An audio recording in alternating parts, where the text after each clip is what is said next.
우리 지난 시간에 20절에 우상숭배와 주술에 관해서 얘기했습니다. 계속해서 지난 시간에 얘기했던 우상숭배와 주술에 관해서 이어서 공부를 해보도록 하겠습니다. 지난 시간에 우상숭배라고 했을 때 가장 대표적인 양상에 대해서 한번 살펴보았는데요.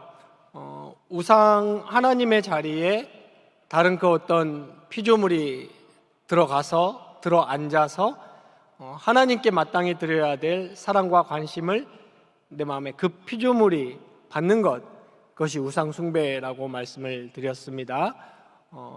대표적인 것이 두 가지라 그랬죠. 사람과 존재세계에 피조물이 굉장히 많지만 그 피조물 중에서도 물질이라고 그랬습니다. 흔히 우리의 우상이 되기 쉬운 게 사람과 물질입니다. 사람 중에서도 자녀라고 제가 말씀을 드렸고, 또 사랑하는 사람일 수도 있고 부모일 수도 있고, 또 사실은 누가 가장 우상숭배가 되기 쉽겠습니까? 사람 중에 내 자신이죠. 내 자신입니다. 지극히 나를 사랑하고 나의 자아실현에 관심이 많고 나의 욕구와 나의 만족에 관심이 많은 것입니다. 내가 하나님의 자리에, 우상숭배의 자리에 들어가기 굉장히 쉽습니다. 2주 전에도 제가 한번 말씀을 드렸는데, 여러분이 십계명 지난 텀 때 구역공과 공부를 하셨을 텐데 제1계명하고 2계명하고 구분하십니까? 1계명과 2계명이 좀 헷갈리신 적 없으신가요? 1계명은 뭡니까? 나 외에 다른 신을 두지 말라. 2계명은 뭔가요? 우상을 만들지 말라. 금이나 이렇게 물건으로 우상을 만들지 말라 그랬습니다. 같지 않아요? 같은 말 아닌가요? 왜 같은 말을 그렇게 두 번 하셨을까요? 사실은 엄밀히 말하면은 다른 말입니다. 1계명은 저와 여러분이 잘 알듯이 하나님 외에는 다른 신을 섬기지 말라는 것이고, 말 그대로 바알이나 아세라나 혹은 자녀나 내 자신이나 다른 신을 하나님의 자리에 두어서는 안 된다는 것인데, 또 2계명은 무엇이냐면 하나님을 섬긴다고는 하나, 하나님을 경배한다고는 하나, 다른 눈에 보이는 그 어떤 것을 사실은 따르면서 하나님을 섬긴다고 착각하지 말아라, 이런 얘기를 하는 거죠. 왜 그 얘기를 하시겠습니까? 우리 사람은 모두 죄인이기 때문에 본질적으로, 태생적으로 눈에 보여야, 그리고 만져져야, 그리고 즉각 통제력, 효과가, 힘이 나타나야 그래야 믿게 되고 따르게 되는 그런 속성을 있습니다. 그러나 하나님은 눈에 안 보이시죠? 하나님은 영이시고, 그리고 하나님이 역사하신다는 것이 우리 이 오감에 바로 들어오지 않습니다. 그래서 사람은 어떻게 되기 쉽습니까?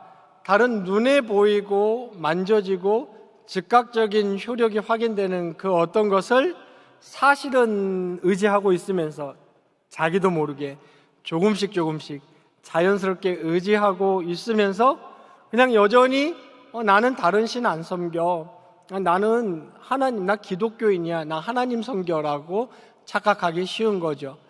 그 대표적인 스토리가 무엇인가요? 제가 지난 시간에 잠깐 소개를 드렸습니다. 여러분 잘 아시는 금송아지, 금송아지입니다. 모세가 시내산에 십계명을 받으러 올라갔을 때 그 밑에서 기다리던 이스라엘 백성들은 지난 시간에도 제가 말씀을 드렸죠.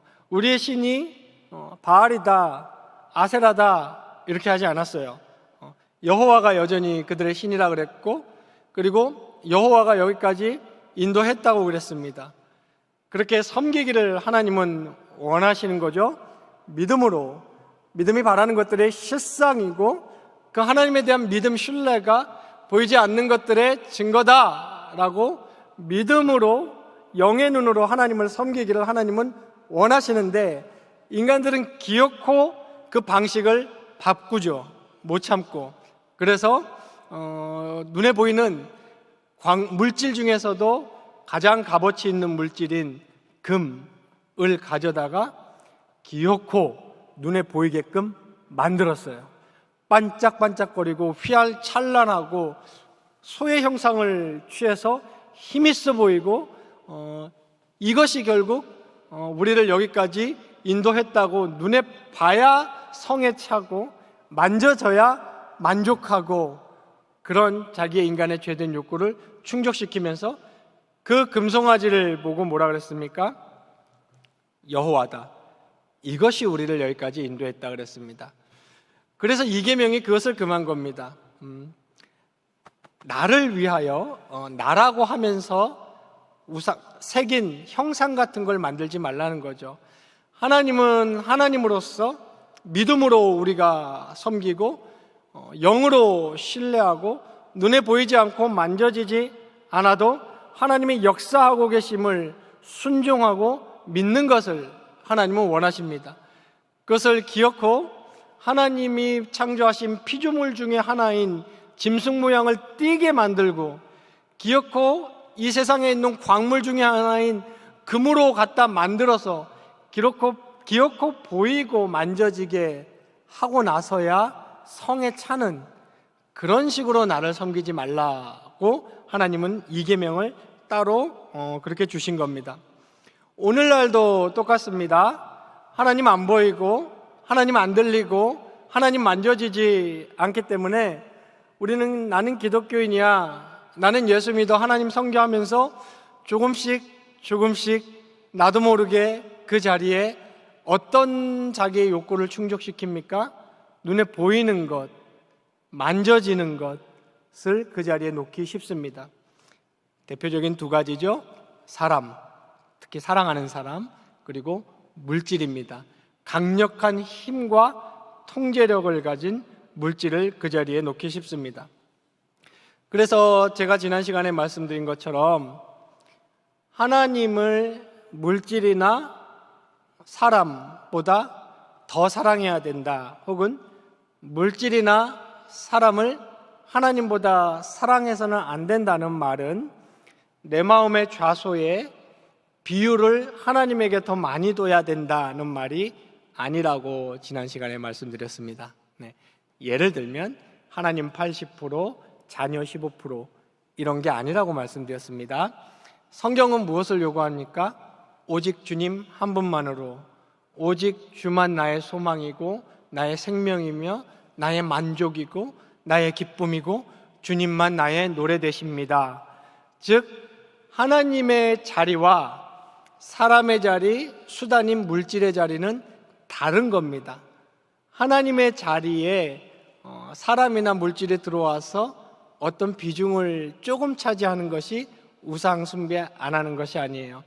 오직 하나님만으로 기뻐할 줄 알고 하나님만을 바라볼 줄 알며 하나님만을 섬길 줄 알고, 우리 찬양 가사에 그런 것들이 얼마나 많이 나옵니까? 주님 한 분만으로 나는 만족하겠네. 주 외에 나에게 소망 기쁨 없네. 예수만 내 삶의 이유, 예수만 내 삶의 목적. 그것이 성경이 가르치는 바입니다. 그러므로 우리가 우상을 섬기지 않고 하나님을 잘 섬긴다는 것은 하나님을 더 많이 생각하고 하나님에게 비중을 더 많이 둔다는 것이 아니라 우리 존재의 좌소 한가운데 오직 하나님 한 분, 그분만을 모신다는 것을 의미합니다. 그것이 우상 숭배를 하지 않고 오로지 인간으로서 하나님을 섬기는 것을 의미합니다. 그렇게 될 때에 다른 자리에 있는 하나님 자리에 하나님이 가득 차고 같은 사랑의 대상인, 유일한 사랑의 대상의 존재는 사람이라고 제가 말씀드렸습니다. 돈을 사랑해서도 안 됩니다. 다른 물질을 사랑해서도 안 되고, 다른 동물을 그렇게 사랑해서, 물론 애완견을 사랑하시죠. 좋아하시죠. 그런데 하나님과 인간과 같은 수준으로 그런 동물들을 사랑할 수는 없어요. 제가 지난 시간에 말씀드린 것처럼 성경은 하나님 사랑, 이웃 사랑을 왜 그렇게 강조하냐면 하나님의 모형, 이걸 신학자들은 레플리카 이렇게 부릅니다. 하나님의 모형, 그러니까 하나님이 가지고 계신 모든 속성, 그죠? 창조력, 지혜, 인지력, 인식력, 그리고 사랑, 공정, 정직, 죄책감, 찔림, 자비, 이런 하나님의 모든 속성을 그대로 담아내서 창조된 것이 유일한 피조물이 사람입니다. 그러므로 하나님을 사랑한다는 것은 곧 사람을 사랑한다는 것으로 나타나야 되는 것인데, 하지만 주의해야 할 것은 하나님의 자리에 사람이 들어갈 수는 없다는 겁니다. 그래서 자녀를 얘기하자면, 여러분, 자녀의 성공을 위해서 하나님의 뜻을 저버려서는 절대 안 됩니다. 그렇다면 자녀와 내 뜻이 하나님의 뜻의 자리에 가 있는 우상숭배가 되는 겁니다. 혹은 자녀가 내 삶의 존재의 이유일 수는 없어요. 그 정도로 소중하죠. 그렇게 비유할 수는 있습니다. 내 삶의 전부일 만큼, 전부일 정도로 소중하지만 절대로 내 삶의 의미나 존재 이유가 자녀가 돼서는 안 됩니다. 그리스도인, 기독교인이라는 사람들의 존재의 삶의 의미는 오직 하나님 한 분이어야 합니다. 그분을 섬기기 위해 존재하는 것이고, 그분만으로 만족할 줄 알고, 그분 한 분만으로 감사할 줄 알아야 하는 것입니다. 더욱이 사람은 자녀든 배우자든 사랑하는 사람이든 부모든 나의 소유가 아니에요. 특히 자녀, 나의 소유라고 착각하면 큰일입니다. 우리의 자녀는 누구의 소유입니까? 하나님의 소유입니다. 여러분 잘 아시잖아요. 그리스도인들이 흔히 얘기하지 않습니까? 하나님께서 우리에게 맡겨주신 언약 공동체 안에서, 언약의 가정 안에서 우리에게 위탁해 주신 하나님의 자녀고 하나님의 소유입니다. 그러므로 이 자녀를 하나님의 자리에 놓고, 또 제가 좀 전에 말씀드린 것처럼 자녀의 뜻을 이루려고, 혹은 자녀를 향한 나의 뜻을 이루려고 하나님의 뜻을 저버리는 것은 꽤나 심각한 우상숭배가 아닐 수 없습니다. 자녀는 하나님의 자녀인 것을 우리는 꼭 기억해야 됩니다. 그리고 자녀가, 우리가 아무리 자녀를 하나님의 뜻대로 양육하고 기르려고 최선을 다했고 지금도 다 하고 있지만, 자녀가 성인이 되었을 때 부모 말을 잘 따르지 않는 경우도 굉장히 많아요. 저의 20대 때처럼 말이죠. 아예 할머니가 그렇게 기도해도 아무 소용이 없어요. 그러나 여러분, 성경에 입각해서 제가 여러분에게 약속할 수 있는 것은 하나 있습니다. 자녀가 하나님의 뜻대로 내가 그 자녀를 기르고 싶은 것에 오랫동안 반응하지 않더라도 나의 중심에 하나님이 나에게 맡겨주신 하나님의 자녀임을 잊지 않고 그 자녀를 위해 계속해서 기도하고 양육한다면 그 자녀는 반드시 돌아옵니다. 대체적으로 돌아오지 않는 게 아니고, 거의 돌아오는 게 아니라 반드시 돌아옵니다. 저처럼 33살 때 돌아올 수도 있고, 혹은 저보다 더 늦게 50 넘어서 돌아온 사람도 봤습니다.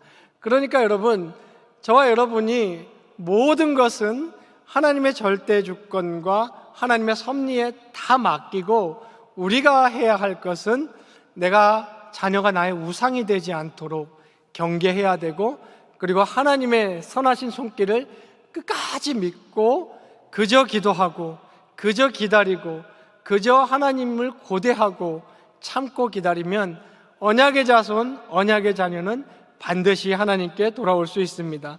그러므로 조급해하지 마시고 자녀가 하나님의 자리에 다는 우상이 되는 일이 없도록 우리는 심혈을 기울이고 애를 써야 할 것입니다.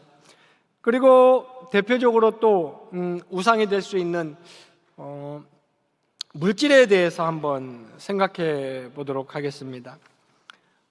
물질은 막강한 거예요. 그냥 좀 노골적으로 말하자면 돈이라고 얘기할 수 있어요. 돈.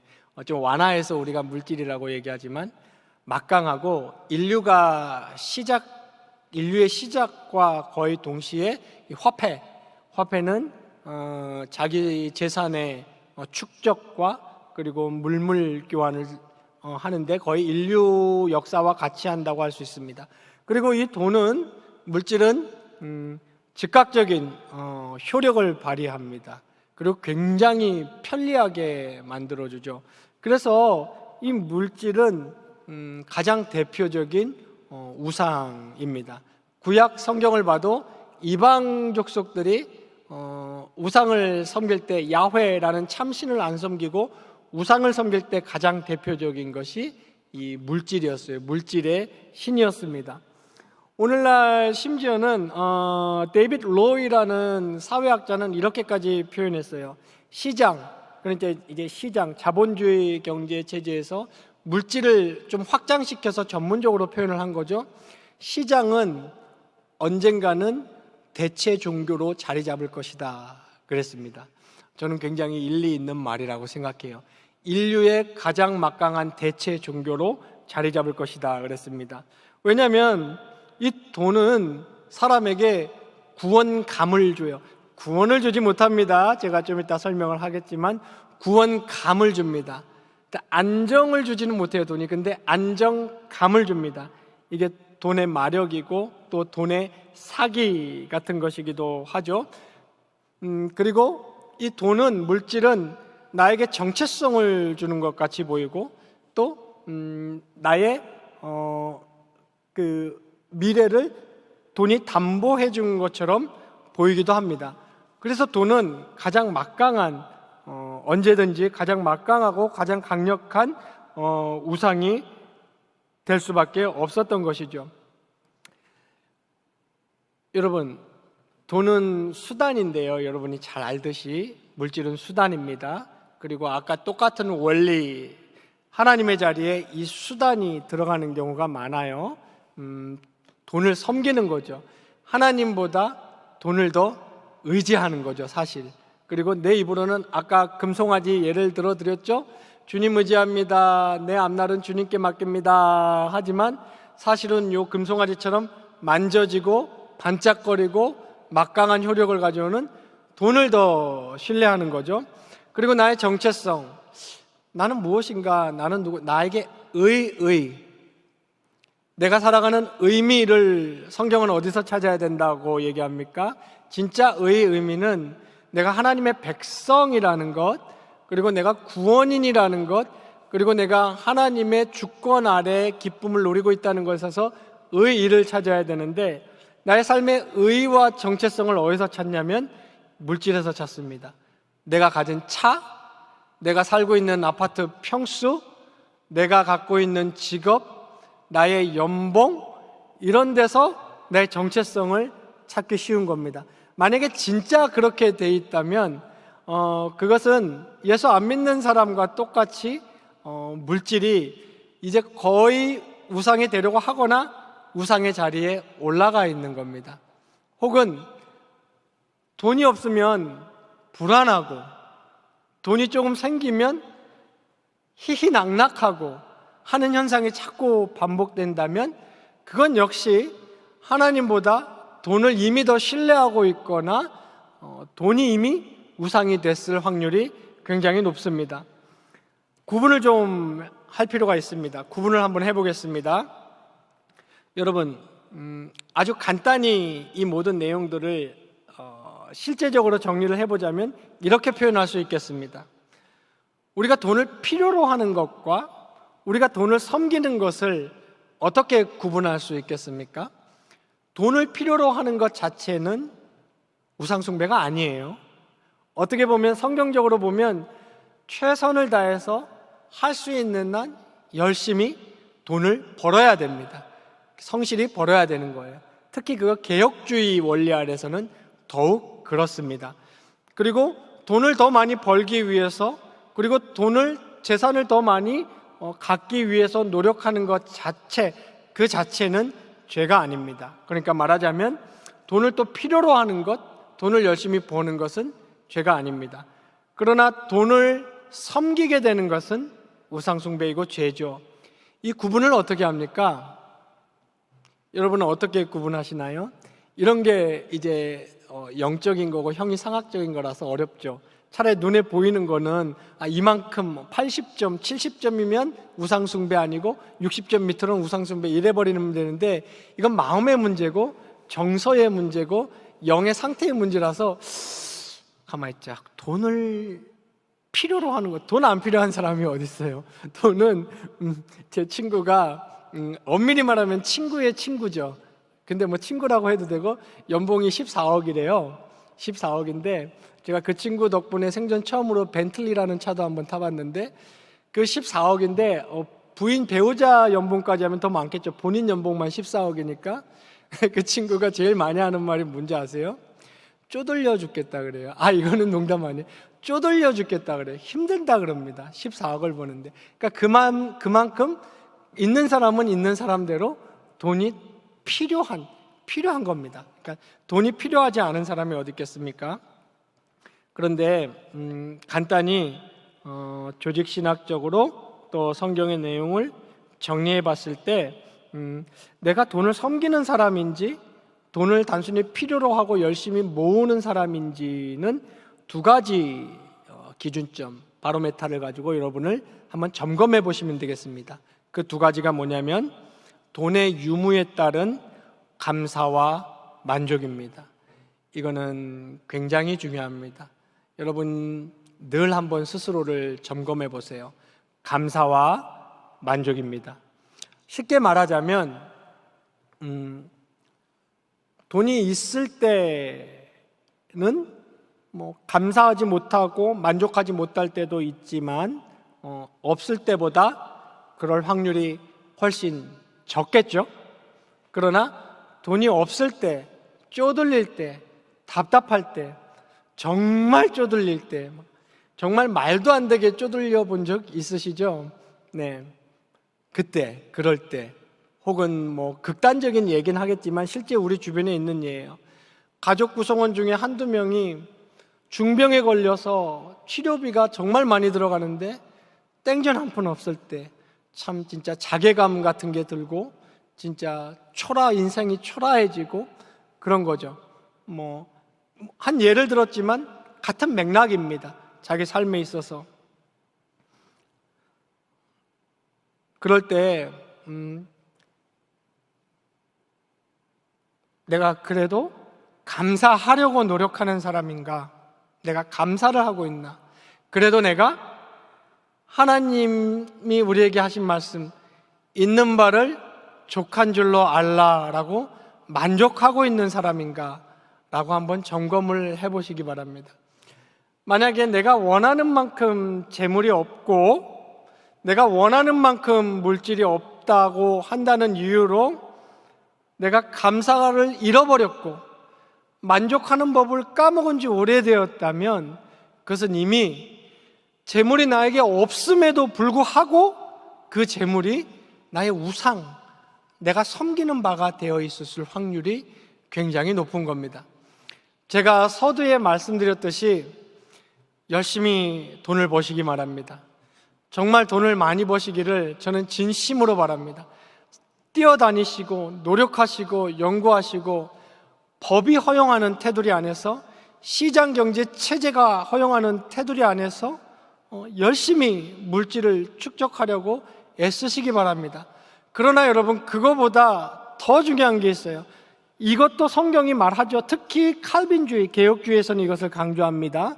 그러나 그거보다 더 중요한 것은 무엇이냐면 이것이 뜻대로 안 되었을 때, 이것이 내 마음대로 안 되었을 때, 그리고 극단적으로 정말 비참할 정도로 인생이 쪼들릴 때, 그때도 내가 감사를 잃지 않아야 됩니다. 그때도 감사하라. 여호와께 감사하라. 그는 선하시다. 그는 인자하시다. 여호와께 감사하라는 이 말씀 앞에 아멘. 감사가 나의 머리나 마음에서 동의가 되지 않더라도 감사를 하셔야 됩니다. 그래서 감사를 성경은 명령하는 거예요. 감사는 우러나오는 거잖아요. 감사는 감정이 생겨나오는 거잖아요. 근데 성경은 그런 것을 명령을 많이 해요. 감사해라, 기뻐해라. 왜 그렇습니까? 우리가 마땅히 그러해야 하고 그러할 때에 감사의 조건들이 더 생겨나기 때문입니다. 그러므로 여러분, 그렇지 못할 때도 일단 돈을 벌려고 물질을 모으려고 추구하시면서 감사를 절대 잃으시면 안 됩니다. 감사할 수 있는 이유를 찾아보시고 감사합니다. 감사합니다. 이렇게 쪼들리고 내가 신용불량자가 되고 내 삶이 이 지경까지 갔는데 주님 그래도 감사합니다. 내가 주님께 의지할 수 있어서 감사하고 주님 바라볼 수 있어서 감사합니다. 감사를 절대 놓쳐서는 안 됩니다. 그리고 말씀드렸듯이 만족함을 찾아야 됩니다. 그 상황에서도 내가 만족할 게 뭐가 있나? 도대체 나보다 불행한 사람이 있을까? 인간치고 이런 상황에서 어떻게 만족이라는 걸 할 수 있나? 그러나 여러분, 아까 서두에 제가 여러분에게 말씀드렸듯이 하나님 한 분만으로 한번 만족해 보십시오. 그러려고 노력해 보십시오. 주님, 저는 주님 한 분만으로 만족합니다. 내가 여전히 주를 떠나지 않음에 감사합니다. 그리고 지금 나의 이 비참한 상황도 하나님의 손 밖에 있는 것이 아니로 하나님의 주권적인 손 안에 있음을 내가 감사합니다. 그것 하나로 내가 만족합니다. 주님, 이것을 극복하게 해주세요. 주님, 여기서 벗어나게 해주세요. 살 길을 열어주세요. 간구하고 추구하지만 여러분, 감사와 만족은 절대 잃어버려서는 절대 안 됩니다. 왜 그러냐면 저와 여러분이 아무리 힘들어도 감사와 만족을 힘들다는 이유로 잃어버리는 순간 즉시 가장 강력한 물질이 하나님의 자리에 차지하게 됩니다. 그러면서 어느 순간 하나님 거의 생각 안 하고 물질만 생각해요. 돈. 눈 뜨면 돈, 눈 감아도 돈. 하나님 돈을 100번 생각할 때 하나님을 한 번 정도 생각할지도 모르겠어요. 네, 그거는 제가 다시 말씀드리지만 이미 물질이 상당한 우상이 되어 있거나 우상이 될 확률이 매우 높습니다. 그것은 돈을 사랑한다는 증거입니다. 성경은 돈을 사랑하는 것이 일만하게 뿌리라 그랬고 예수님은 돈과 예수님을 동시에 섬길 수 없다, 두 주인으로 가질 수 없다라고 얘기를 했습니다. 지난 시간에 사랑할 때 나타나는 양상 3가지 기억하십니까? 무엇을 사랑하면 그것을 많이 생각하게 돼 있어요. 무엇을 사랑하면 그 사랑하는 대상의 뜻이 이루어지기를 바랍니다. 자녀를 사랑하면 자녀가 잘 되기를 바라는 것처럼 마찬가지입니다. 돈을 사랑하면 돈을 많이 생각하게 돼 있습니다. 그 돈을 사랑하면 돈이 빨리 내 손에 거머쥐기를 많이 생각하게 돼 있습니다. 그러나 여러분, 그것은 우상숭배일 확률이 굉장히 높습니다. 하나님의 자비와 우리 주 예수 그리스도의 보혈의 공로와 우리를 버리지 아니하신다는 하나님의 견인이 있어서 망정이지, 그것이 없었다면 우린 벌써 송아지를 만들었던 이스라엘 백성들처럼 하나님의 진노의 벌을 받고 백성에게서 끊어졌을 것입니다. 그러나 우리 주 예수 그리스도의 보혈로 여전히 우리를 받아주시고 안아주실 때 우리는 즉시 물질에 가 있던 우리의 시선을 하나님께 자꾸 돌려야 됩니다. 하나님 감사합니다. 주님 한 분만으로 만족합니다 라는 고백을 하면서 우리는 물질이 있는 자리에서 물질을 밀어내고 그 자리에 하나님이 들어오시게끔 그런 노력을 계속 기울여야 합니다. 이것이 갈라디아서의 전체 주제가 무엇이죠? 갈라디아서의 전체 주제는 자유함입니다. 이것이 진짜 자유함. 그래서 이렇게 되지 못하면 육체의 일이다, 육체의 양상이다, 너희 자유인의 양상이 아니다. 다른 말로 하면 돈에서 자유롭지 못하고 자녀에서 자유롭지 못하고 소유에서 자유롭지 못한 거예요. 아마 거기서 벗어나지 않으면 평생 거기에 얽매이다가 대부분의 사람들이 그런 것처럼 생을 마감할 겁니다. 그리고 돈은, 사람은 진짜 신과 경배의 대상이 아니기 때문에 참된 자유함도 주지 못하고 만족함도 주지 못합니다. 서두에 제가 말씀드렸듯이 허상이죠. 만족할 것 같은 느낌을 주고 자유할 것 같은 느낌을 주지만 절대 주지 못합니다. 왜냐하면 돈과 물질은 수단일 뿐이지 경배나 신뢰의 대상이 아닙니다. 저와 여러분이 노력을 해서 사력을 다해서 하나님 신뢰하고 하나님 의지하고 그런 내가 원하는 만큼의 물질과 돈이 없어도 하나님으로 만족할 줄 알고 감사할 줄 아는 단단한 정말 신앙의 실력 있는 그런 참된 기독 신앙의 자유인이 될 때 우리는 물질을 다스릴 줄 알고 물질을 manipulate, 물질의 종이 아닌 물질을 우리가 권장할 줄 아는 그러한 참된 신앙인이 다 될 것입니다. 모쪼록 경양의 성도님들께서는 여러분의 마음의 좌소에 존재한 가운데 다른 그 어떤 사람이나 물질이 아닌 하나님 한 분만으로 가득 채우시기 바랍니다. 그리고 하나님과 나를 자주 생각하세요. 많이 생각하세요. 남편, 부모, 자식, 일, 돈 이런 생각보다 하나님과 나를 많이 생각하시기 바랍니다. 늘 무의식 중에 하나님과 나 이 단둘의 관계를 꼭 마음 한가운데 박아 놓으시기 바랍니다. 일을 하면서도, 거래처에 가면서도, 잠을 자면서도, 설거지를 하면서도 하나님과 나 거기에 자식을 넣지 마시고 물질을 넣지 마시고 다른 그 어떤 것을 넣지 마시고 오직 하나님과 나의 관계를 공고히 함으로써 오늘 우리 본문이 말하는 우상 숭배의 죄에 빠지지 않는 경양의 모든 성도님들 되시기를 주님의 이름으로 축원합니다.